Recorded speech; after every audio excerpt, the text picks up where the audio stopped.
Mesdames et messieurs, bonjour ou bonsoir. Tout dépend de l'heure à laquelle vous écoutez cette vidéo chez vous. Je m'appelle Michel Biemton, journaliste web camerounais. Et merci de faire confiance à cette chaîne YouTube de l'engagement sociopolitique. Merci de vous abonner massivement à cette chaîne et merci surtout de partager cette vidéo qui est adressée au président directeur général d'Afrique Média, Monsieur Justin Tago. Monsieur le président directeur général de la chaîne de télévision panafricaine Afrique Média,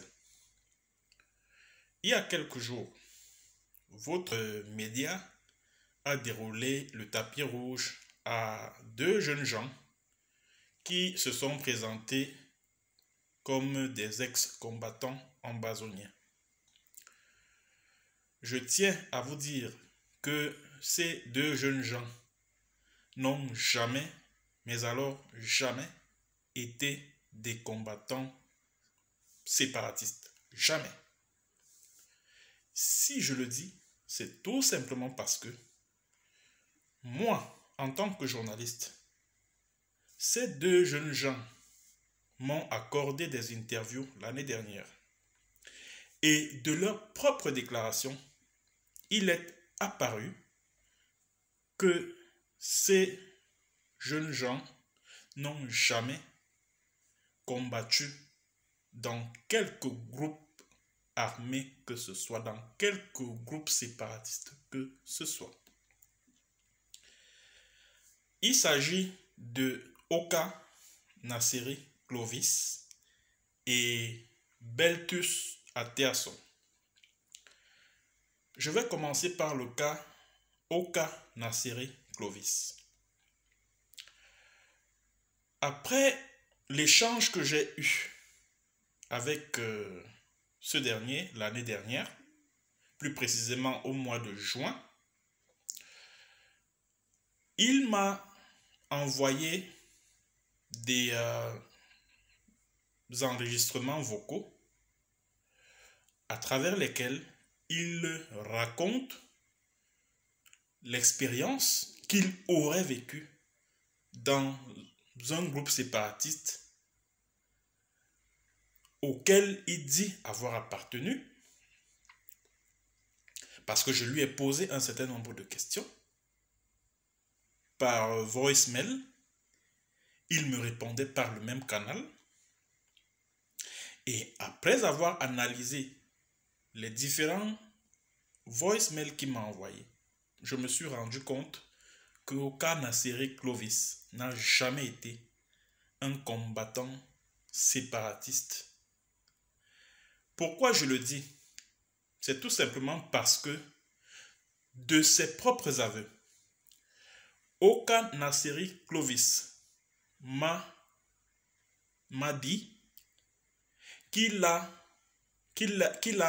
intégré un groupe armé appelé Restoration Force en octobre 2016.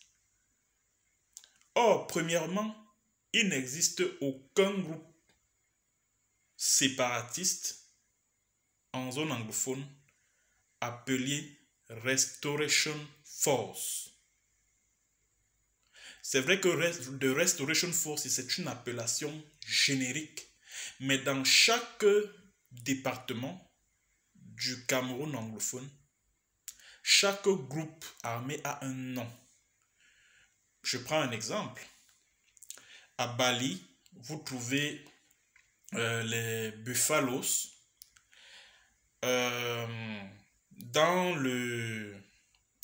comment on appelle? Dans le Fako, vous trouvez les Mountains Lions. Dans le Lébialem, vous trouvez les comment ça s'appelle? Les Red Dragons. Dans le Bui, vous trouvez les Bui Warriors. Dans le... Je prends quel autre exemple là? Bref, vous remarquerez que chaque groupe armé dans chaque département a un nom.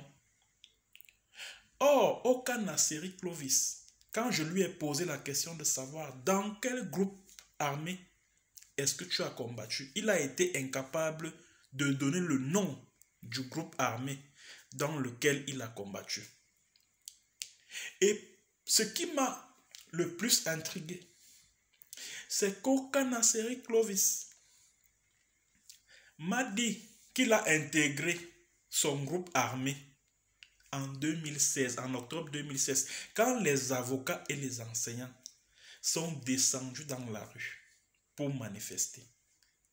Or, nous tous, nous savons que c'est-à-dire que la crise anglophone a entamé, c'est-à-dire que a pris, comment je vais dire, la crise anglophone est entrée dans sa phase armée seulement en janvier 2018. Or, M. Oka Nasseri Clovis ne peut pas dire qu'il a intégré son groupe armé en 2016 parce qu'en octobre 2016, on ne parlait pas encore de lutte armée. C'est-à-dire que la crise était encore à sa phase de manifestation pacifique, désobéissance civile, etc., etc. Et il m'a également dit autre chose. C'est que c'est Sisiku Ayoktabe qui était leur leader. Or, en décembre 2017, Sisiku Ayoktabe, du moins à quelques semaines avant son enlèvement au Nigeria, Sisiku Ayoktabe n'était pas du tout, mais alors pas du tout favorable à l'option militaire. Il était favorable à l'option diplomatique et politique. Il n'était pas du tout favorable à l'option militaire, du moins pas encore. Mais Oka Nasseri Clovis m'a confié que c'est Ayoktabe qui était leur patron. Et au même moment, il dit non, c'est Ebenezer Akwanga, etc., etc. J'ai trouvé en ce garçon quelqu'un de pas sérieux.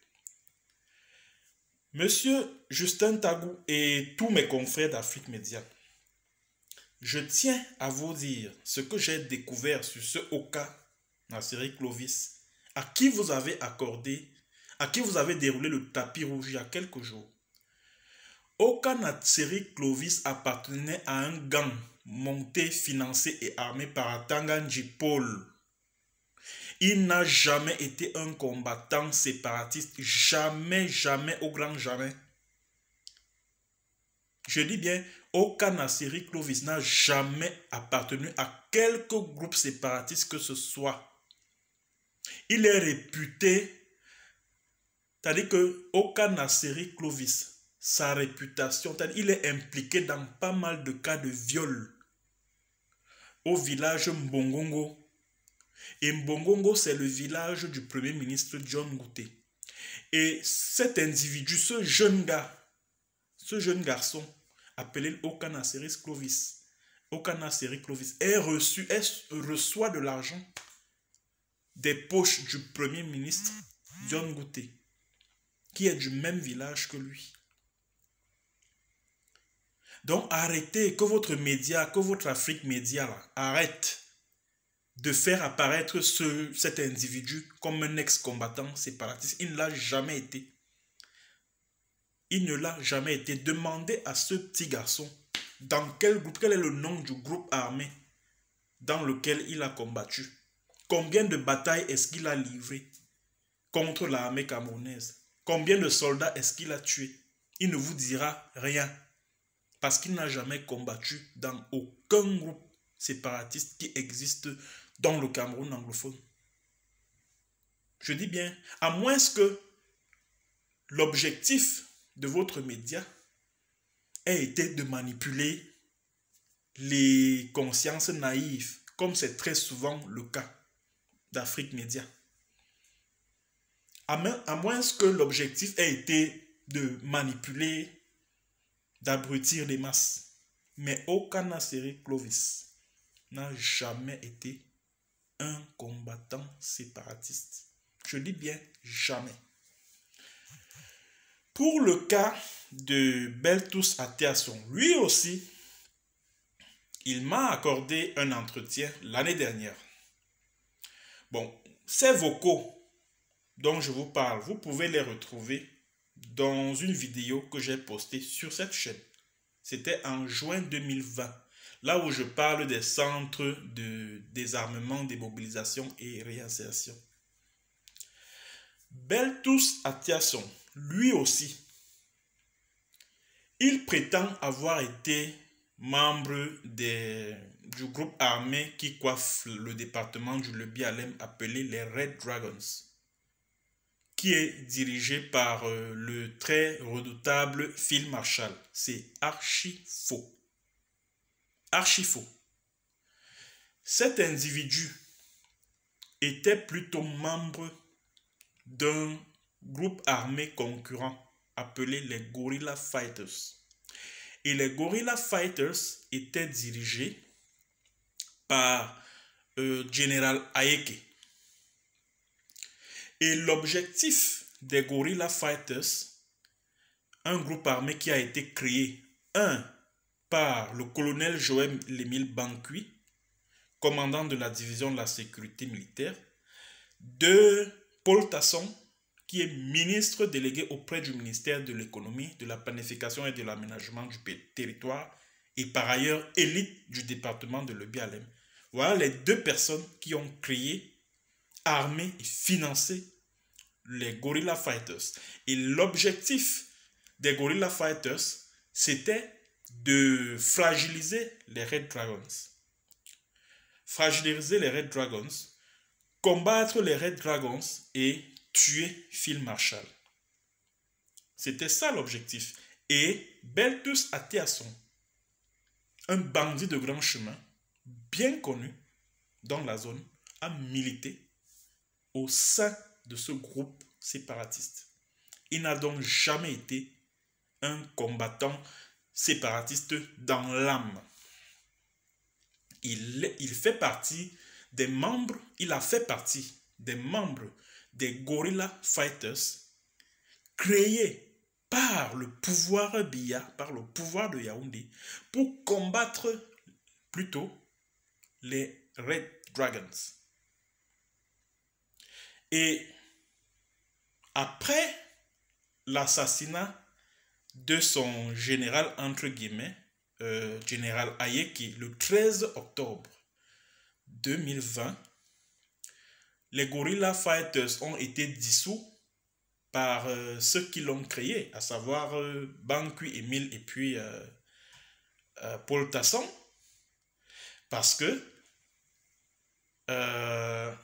général Ayeke était en train de demander de l'argent que les Paul Tasson et puis le sous-préfet de Lebi-Alem lui avaient promis, et que si il n'entrait pas en possession de cette somme d'argent, il allait se mettre à table pour faire un certain nombre de révélations sur ses compromissions avec des dignitaires du régime de Paul Biya, donc Paul Tasson, donc le colonel Bankui.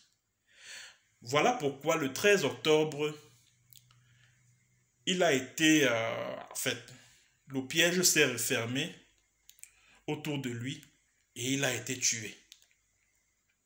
C'est donc dans ce groupe appelé Guerrilla Fighters que Beltus Atiasson a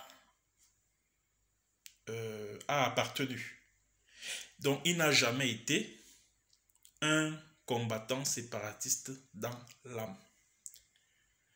Sachez donc, Monsieur Justin Tagou et tous mes confrères d'Afrique Média, qu'en invitant ces 2 jeunes gens, vous avez misé sur de mauvais chevaux. Vous avez misé sur de mauvais chevaux. Si vraiment vous étiez de bonne foi dans le choix de vos invités, peut-être que en les invitant, vous avez voulu, je ne sais pas moi, manipuler l'opinion internationale, je ne sais pas.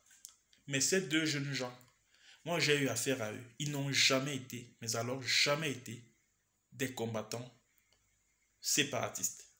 Partagez cette vidéo, mesdames et messieurs, afin qu'elle arrive, qu'elle parvienne aux responsables d'Afrique Média ainsi qu'aux journalistes qui y travaillent. Merci d'avoir été nombreux à écouter et à la prochaine pour une autre séance et sur un autre thème. Bonjour ou bonsoir.